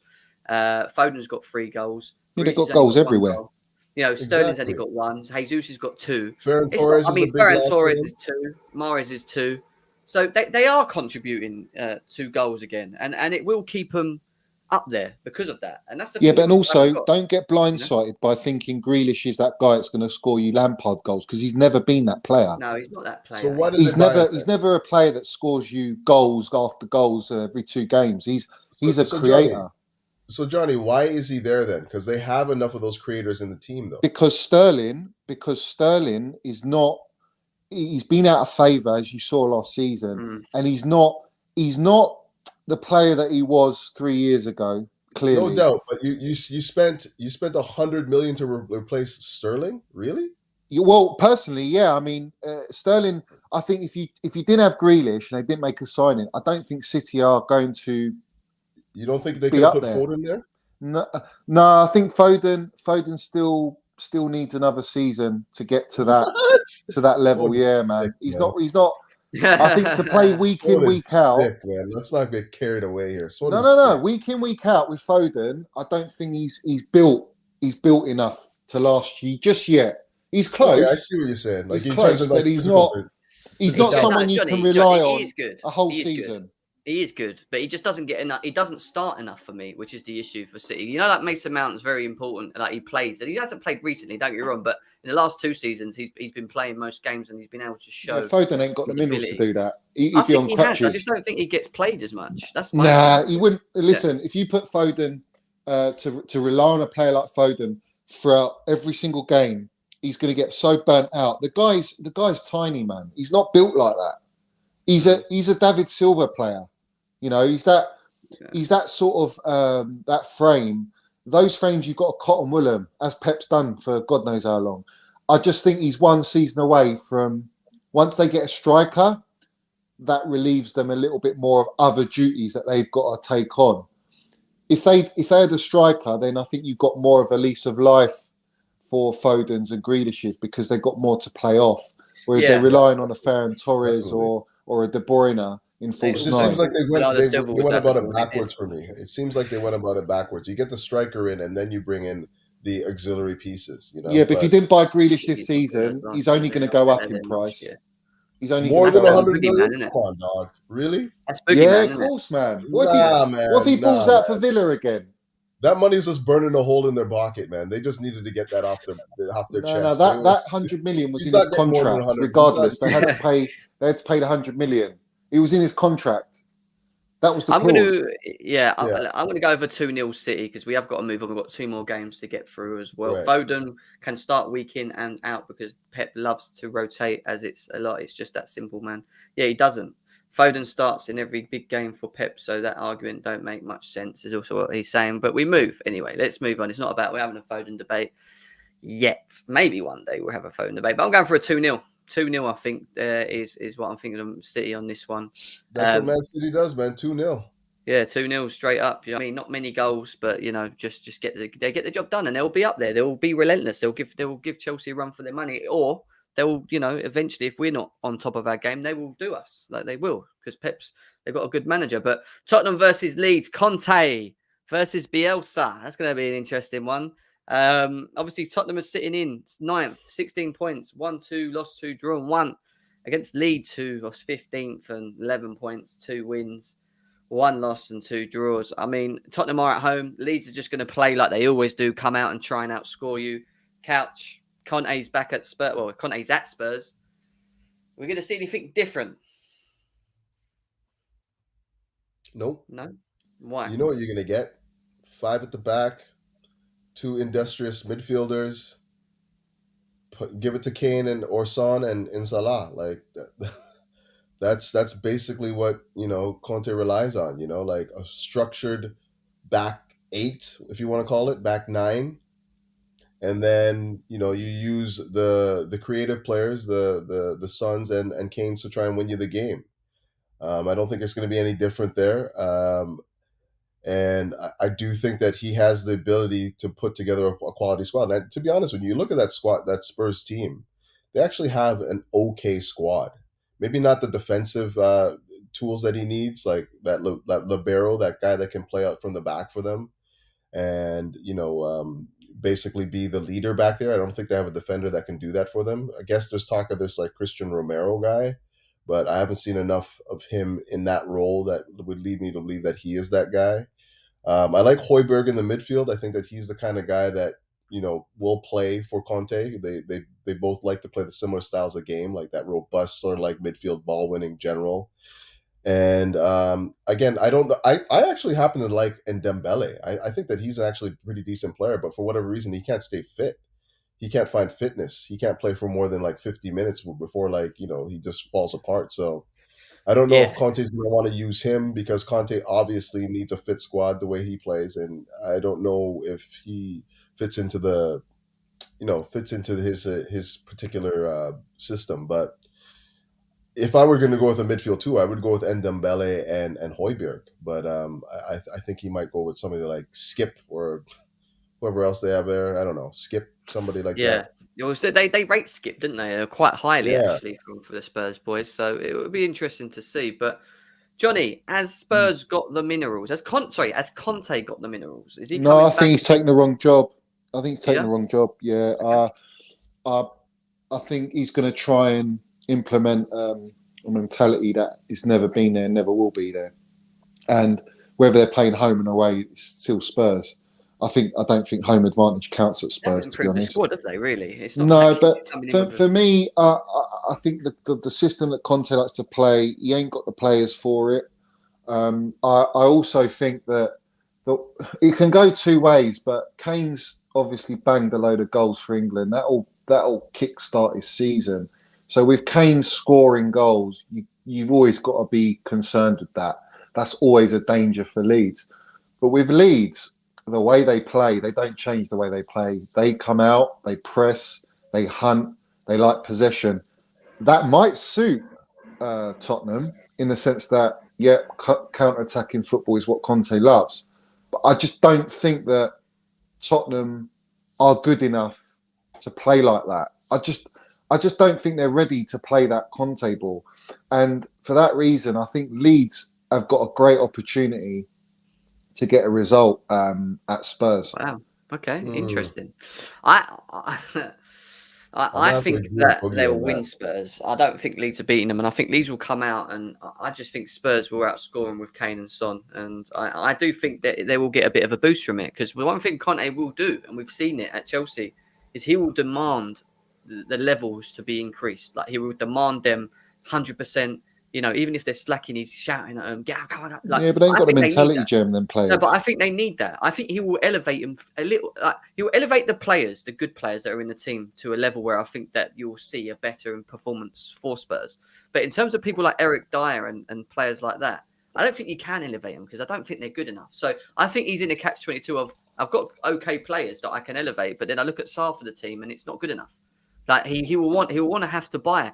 And Levy don't like spending blimmin' money. Yeah, wait till Levy doesn't back him. This is what I'm saying. It's going to happen. Yeah, that's down the line. That's down the line. I just think that he came too soon to them. Like, if he would have come in the summer and he was able to get in a couple players that kind of fit his mold, like I keep harping on about like the Condrevas and like the Vidals or whatever. Those guys that understand his football and can be like the ambassadors for what he wants to do. Like possibly he might have been able to do anything. I just don't think coming in midway through the season. I personally think at United he would have struggled, but it would have been a little bit easier. He would have the players though, wouldn't he? I think personality. Yeah, but he doesn't have the wing backs at United, and I don't think he's got Reguilon. But apart from that, I don't see how he's gonna play a system with that team. Royale. Yeah, well, maybe. That's what I'm saying. He might elevate levels of players that we're not sure on still. But I know there's certain players there that just ain't good enough. They've got a lot of deadwood players that they're continuously. He's just going to rely on Kane and Son, isn't he? Yeah. Oh, for sure. They are. It's Kane and Son, and if he gets, it's just whether or not he has the players to keep his structure. I don't know if he does right now. That's what I'm saying. Yeah. It's the progression from the midfield he struggles. If you ain't got Ndombele, I don't think Lo Celso is good enough. Consistent. He's not consistent enough. I'm not saying he's not good enough, but I don't think he's consistent enough. My thing with Conte is that he will get the Harry Kanes and the Sons firing. But what happens when he comes up against the teams that are in better form, that are like West Ham, for example, not even just Chelsea and Liverpool? Think about West Ham and Spurs. Is he going to go there and actually dominate games with the current squad that he's got? I don't think West Ham are going to be scared looking at Conte being there. I don't think anyone will be. And it'll be interesting to see. I think they'll win this game. I do. I think they'll beat I'll tell you why, Jem, because Conte's too one-dimensional for me. He is. But someone like Tuchel and Pep, they know how to play against him because he plays one way and one way only. If you look at the way he plays, he doesn't really tinker it that much. Yeah. No, I agree. And that's the thing. This is why I say, even if you've got players that are better than certain players are in a squad, if it fits his system and they fit his system, he will play them over that player. That's just the way he is, because he will think that they're better suited to play it. And it will watch. There will be players that you think that should play or actually get a bit of a bounce from that don't play. And he ends up playing some random player because he thinks that they're better suited to his system. He will do that. I'm telling you. But I think they'll win this game. He'll find guys that will buy into his system and make them work. It's not about like the actual play. We played Moses at wing back. We're forgetting that. Yeah, but Moses was a good player, man. Yeah, Moses was a good player. Moses was a good player, but he had to learn a new position, right? Yeah, but he was the way you can make the only way you can make a really good wing back is really if they're naturally like a winger.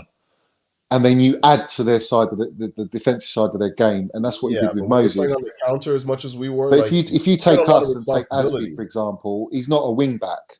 No. Yeah, but the thing is, like, he gave him a lot because of how he played. It wasn't just like the wing backs like how we use them now. We were very much on the counter and playing defensively. So Victor Moses had a lot of responsibility. But he had the technical ability to get out of situations to then start an attack wide. And that's what Conte likes. I don't think Spurs have got that in their locker. I don't know. I can name me a player that's got it. Well, who's this Emerson Royale guy that they picked up? I don't know, but again, someone that we'll see, because he might get him playing wing back and it might work because he has got the pace and he can slightly defend, but it's just the inexperience, So he's from Barcelona, correct? Wasn't he from the Barcelona? So. I'm not too sure. I'm not 100% sure, to be honest.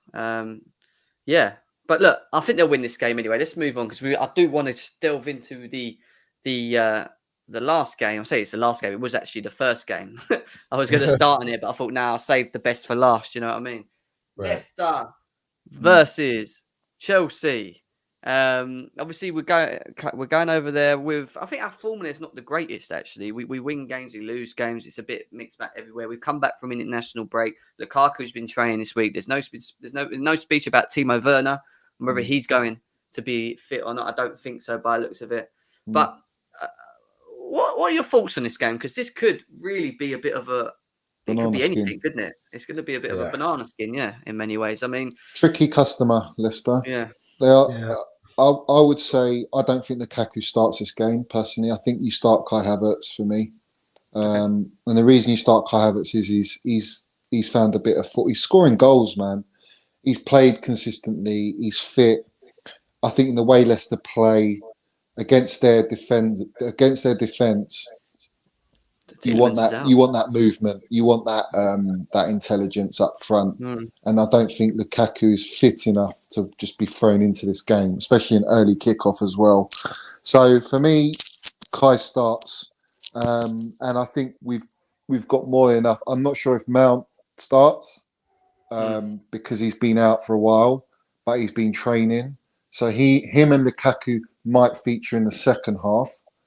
But you know, we go the way we set out to play. We play our formation. I think you've got to play James and Chilwell. Shout out to Reece James as well. He played DM when he come on for England. Baller. Have you noticed something about Reece James? I don't know if you've noticed it. I've only noticed it recently in his game, right? He's actually running with the ball more. Like he drives with the ball. People can't stop him. Like I've seen him make these mad runs. Because he inverts now. What he's done but he didn't used to do that as much. And now he will drive through the middle. He'll drive through the wing. He's got confidence, man. He'll run with the ball and he's running. He's confident, bruv. He's confident. He's two-footed. He's two-footed as well, bruv. Well, the one thing I would say his left and his right. One thing I would say quickly, just staying on Leicester before we go back to Chelsea, is that their strength is their midfield. And if Tielemans is not there, all right, Maddison may come in. And indeed, I'm not sure if he's in or not or whatever. That's a big loss for them. He's integral to them. Tielemans is not playing? No. Apparently That's a game changer. Yeah. That is a game changer. That is a game changer, yeah. He's important for them. They've been relying on him a lot this past season for sure. So yeah, and don't forget the Rodgers United links as well lurking around. That plays a role. Yeah, I did say 1-1 draw. I'm not going to lie. Originally, I said this is the game we draw. Everyone was saying, oh, you know, I said West Ham will beat. Everyone was saying we'll draw, and I was saying this is the game where we draw. So we're not draw. Jem, we're gonna after drawing to Burnley, no chance. I don't care whether it's away or at home. I think we're beating this team. Yeah, but it's the international thing for me. There's more involved. Yeah, but our players haven't played. Apart from hasn't played.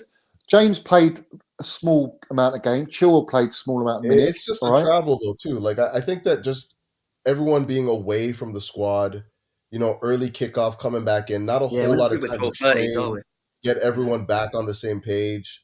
You know, I feel like it could be a banana skin, like a 1-1 as well. But no, we can definitely beat anybody. We have the ability to go into any game and get. If we turn up, bruv. If we turn up, then we're going to beat this team. We're good enough to beat this team. 2-3-0. But are we going to? It's just because it's an early kickoff, and the fact that like we're all coming back from internationals. Like it just. Do you know what our last early kickoff was? Can't remember. It was Norwich, and we won 7-0. Oh, we was there. I know we were there. So that wasn't after an international break. Yeah, but that's Norwich, bruv. Norwich, I know, but still, my point is, I've noticed a difference with Tuchel and how we get results after Champions League midweek and international, and we have been getting results.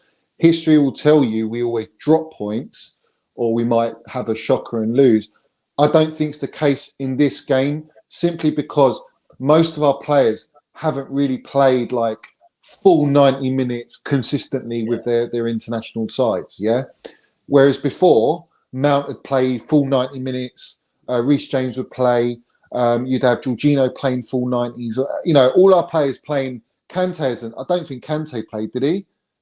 No, Kante played for France. He did one game, and then he's not played the most recent game. Right, so they haven't. What I'm saying is they haven't played both full-on 90-minute games.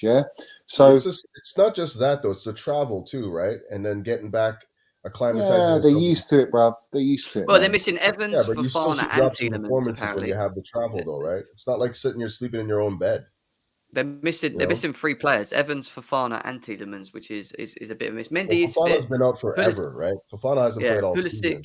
Someone asked me if Pulisic's good. From what I understand, he wasn't injured in the last game. There was no, he's fit. He's fit as well. Yeah, 2-1 is what we're going for there. Fair enough. Mendy's good.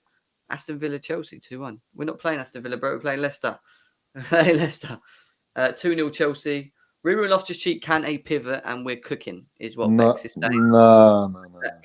What do you want to see then, Johnny? Who's in the middle for you? Oh, Jorginho, 100%. And Kovacic. Is Kovacic fit? I don't know. Is he? We'll find out tomorrow. Obviously, I we're don't know doing. if he's back actually, Kovacic yet. Tuchel's talking No, he's tomorrow. not I'll be back. doing a He's not stream, back. a preview stream for that He anyway. hasn't So been while training, that's the for sure. conference on, we'll do I that. think But you're yeah. going to go with Kante, Jorginho. I just don't. I don't think. I don't know, man. We've lost his cheek playing next He to trusts Jorginho. Ruben, and Ruben has been there all like the entire break, so he's been Yeah, able but it to work. doesn't mean that he's going to start. It happened last Ruben time. might come off the bench. I would like What Ruben was the to start. game? I think he could cause some problems. What was the game? Was it Newcastle? Everyone was calling for Ruben to start that game. He didn't start that game. Timo and Cover are not fit, so that leaves you with Kante, Jorginho, or we'll find out tomorrow, or Ruben and Kante, or Jorginho and Ruben. For me, it'd be Kante and Jorginho. Jorginho RLC is what Robbie's saying. J5 played back-to-back 90 minutes for Italy as well. Yeah, but Jorginho's too important, man. We've drawn our last game. We need to win this game. I think you play Jorginho, you try and sort of get a 1-0, 2-0 and then take him off if you want. But I think he plays, personally. Then don't forget we've got Juve as well. Yeah, we've got Juve and Man United. So then you're going to go, so who would you rather see in Juve then? Because I'm saying if he plays 2 90s for Italy, then he plays a 90 or whatever, 60 or 70 on the weekend, then Tuesday comes again and you're playing him again? I don't know, man. I think you've got to play Jorginho against Juve, haven't you? Yeah, so you can't give him that kind of mileage, right? I still think that there's going to be a game for Ruben, whether it be Juventus or Leicester. I think that Leicester's a better call. Ruben gives them a problem, right? Like, he gives both of these teams a problem. I think the Leicester game would be more suited because but you play Ruben with Jorginho. If you play him, you don't play him with Kante. No, why not? Because the last time we played them two together, it was the Brentford game. Was that yeah? But that was a completely. And that was terrible. Game. They were awful, man. Both of them. They couldn't hold. Just come back in. They couldn't hold the ball, and they didn't have the guile and finesse like Jorginho to control the game. And Loftus-Cheek was too tired by the time there. I think it was like 65th minute. And Kante was, whether he's been thrown back in or not, but you have to cotton wool Kante to an extent, because for me, Kante is more important in the latter stages of the season. That's where you want him. Champions League games, knockout games, cup finals. I think Kante's still our best midfielder. In my opinion, he's just like. Well, Jorginho's right up there, mate. Like, I don't know. Joe is with Jorginho. I'll be honest with you, right? It's certain games that we don't need him. I'll be honest. There's games you just don't need to have Jorginho in that team. Yeah, but the games you don't have him, you miss him. You know, but you don't need him to slow the game down. Sometimes you need someone. He doesn't. But he doesn't just slow the game, Jen. I think he does. No, man. He ticks the game. He ticks the game. He makes. He does and he don't. For me, he's the metronome. If you take the metronome out, right, Loftus-Cheek is not. I don't think he's got the stamina to do it for full 90. I watched Kovacic and Ruben play together, and they were fire in a game, and that was against Southampton when we won 3-1 at home, and we had Werner. But the reason that works is because Kovacic is exceptional at actually his defensive pressing. Like, he's so good at pressing. Jorginho's not really a presser, so those two complement each other. Ruben Loftus-Cheek is not a presser. He can't press for shit.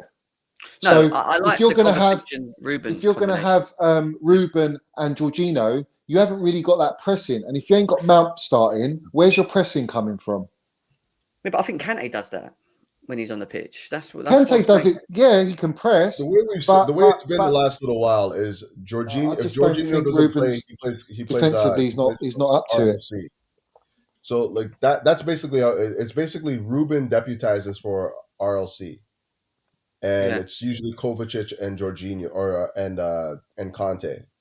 I think that he uses Ruben as a sitter, or actually he's using him as a double eight as well with Kovacic.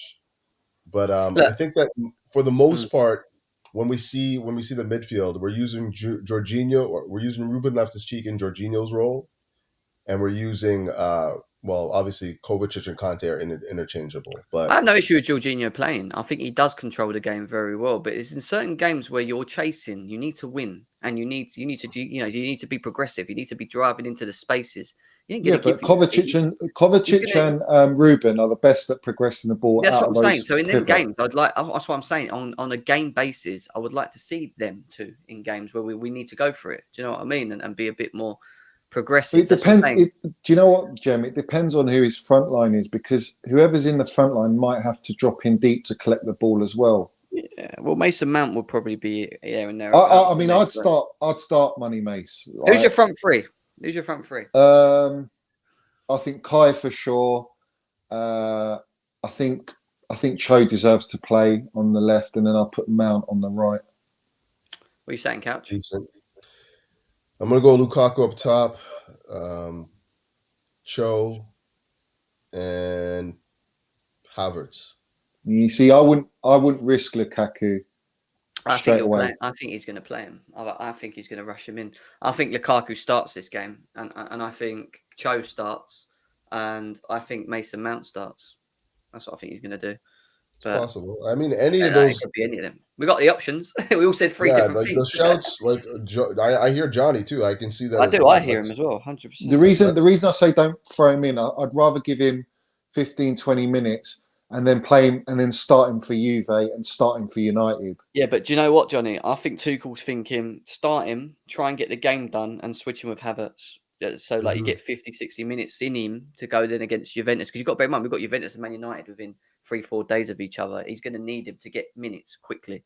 So I know it sounds thing, you've got to be careful, but as long as we play Chilwell and James, I'm confident. The problem we have though is playing Reece and James for 3 consecutive games without any rest.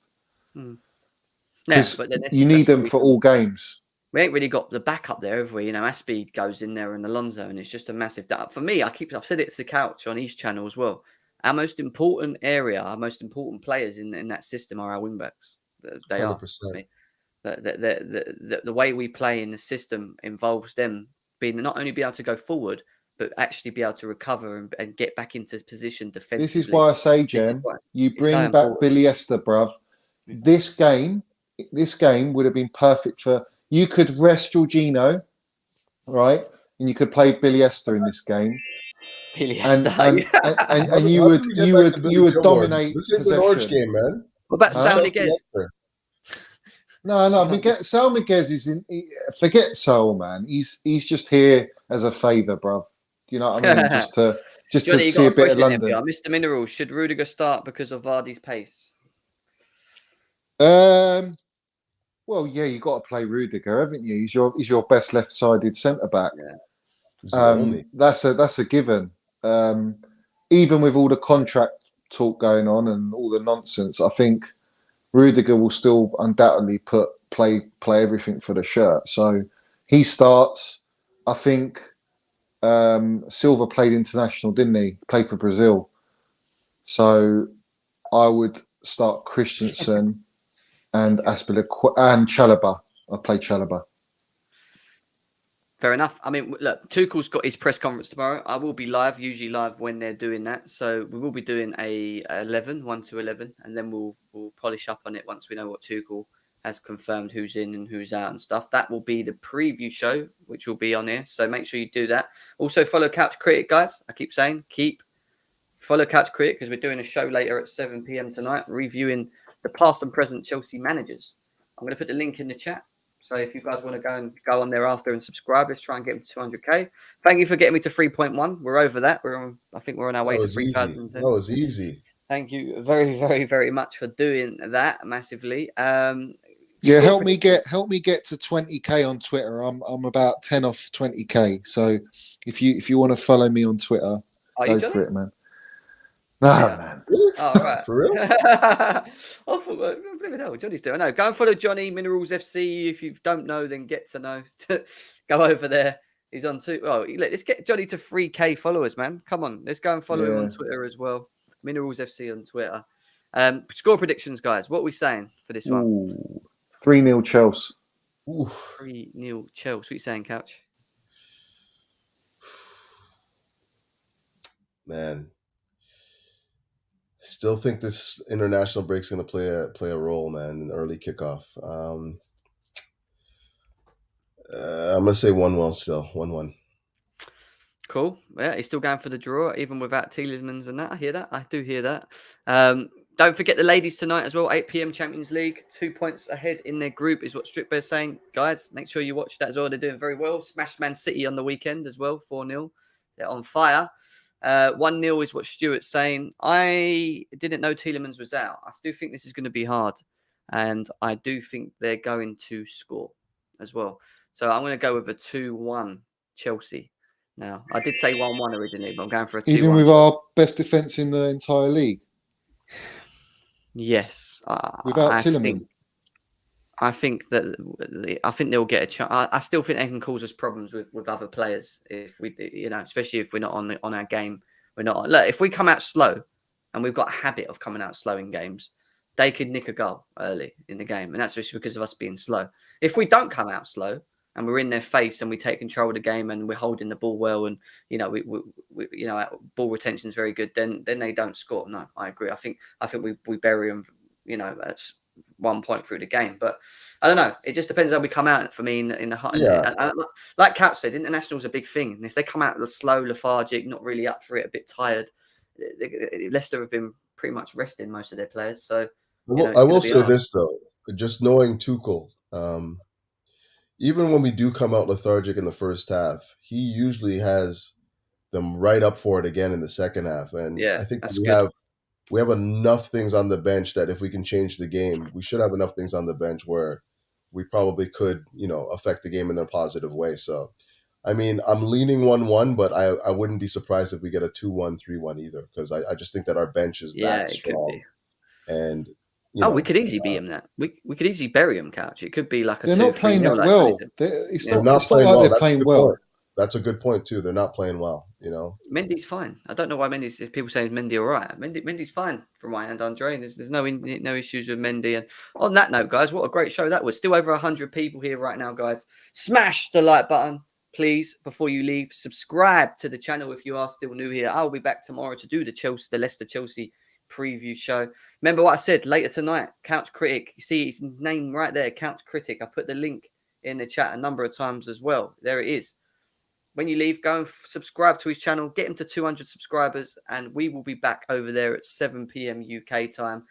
Johnny Minerals FC, go and follow him on Twitter as well. Big up to Minerals as always. Thank you for coming in. Yeah, big up, John. Guys. Good stream, eh? It was all right, wasn't it? Can't complain. Man. Good fun. Nice little stream. But guys, I will be back tomorrow. I'll see you later on Couch's channel if you come over there as well. Take care of yourselves, be safe, and we'll see you again soon. Peace.